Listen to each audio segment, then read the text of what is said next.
Not in a literal వే, నెగిటివ్గా తీసుకోవద్దు, ఏదో వెరీ పాజిటివ్ టోన్ నేను అంటున్నాను. ఎప్పుడూ కంపెనీ బ్యాలెన్స్ షీట్స్ వేసేటప్పుడు చాలా కర్టెల్డ్గా, చాలా స్ట్రిక్ట్గా వెళ్తారు. వెళ్ళేటప్పుడు ప్రాఫిట్స్ ఎంత వచ్చినాయి, లాస్ రేషియోస్ ఎక్కడ వస్తున్నాయి, లాస్ ముందు వస్తుంటే how to shift the business అన్నది ఒక CEO క్యాలిబర్ మీద డిపెండ్ అయి ఉంటుంది. How to bring new investments, what are the techniques to develop. So ఇదంతా ఆయన డెఫినెట్లీ స్టేట్ మాడ్యూల్ ఎలా అప్లై చేస్తారో as a responsible CEO, he did the same thing in the party. ఆప్టిక్స్లో చూస్తే గనక జనసేనకి తెలుగుదేశానికి పడట్లేదు, మంచి సఖ్యతగా లేదన్న ఇంప్రెషన్ రాష్ట్ర వ్యాప్తంగా వస్తుంది.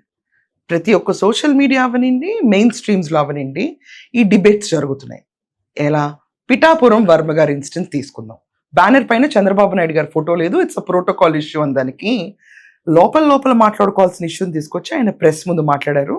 At the same time Pithapuram Varma గారిని తోసివేయటం కూడా జరిగింది. Peddababu, if I'm not wrong, his name is right. So తోసివేయబడిన తర్వాత ఆ విజువల్స్ చాలా సంచలనంగా మారినాయి. మారిన తర్వాత ప్రోటోకాల్ గురించి నేను మాట్లాడుతున్నాను. What about TDP? మాకు ఇక్కడ స్థానిక బలం ఎక్కువ ఉంది కాబట్టి పవన్ కళ్యాణ్ గారిని గెలిపించడానికి సహాయపడగలిగాం అన్నారు. To the point, as a non looker వింటే గనక దిస్ ఇస్ ఫ్యాక్ట్. వర్మ గారు ఆ రోజు అవిరామంగా కష్టపడ్డారు. బట్ ఇక్కడ ఆ పాయింట్ కాదు మనం డిస్కస్ చేయాల్సింది.